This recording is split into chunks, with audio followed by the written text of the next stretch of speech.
Look at these surfaces. Smooth, almost injection molded. That's what ironing can do.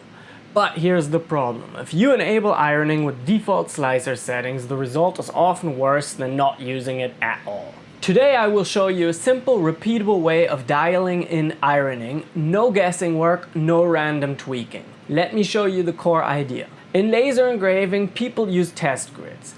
Power on one axis, speed on the other. You run the test once and instantly see how every combination behaves, which one burns correctly, which one is too deep, and which one is too light. We can apply the same logic to ironing in 3D printing. So I created an ironing test with swatches. The rows are different ironing speeds and the columns are different ironing flow rates. These correspond directly to the two slicer settings that have the greatest impact on ironing quality. You print the plate once and you analyze the squares.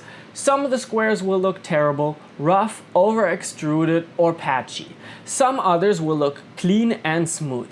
Pick the best square, flip it over, and the required speed and flow values are labeled underneath. Those are your optimal ironing settings for this filament.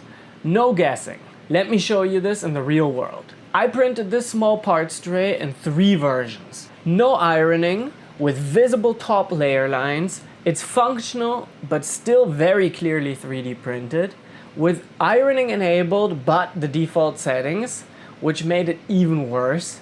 There are gaps and there's even slight surface tearing.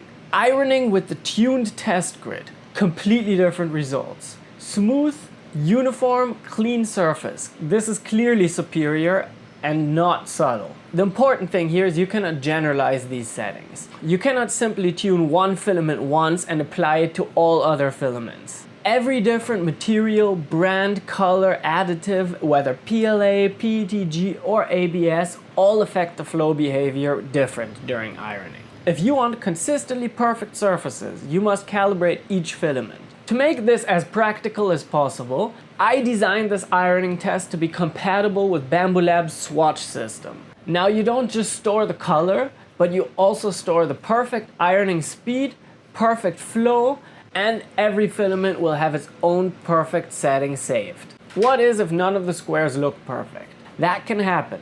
The default grid steps increase by 10% increments. That jump is sometimes too large. But also, some filaments just don't iron well. If you don't find the perfect square, identify the best region in your grid and run the extended test for that range.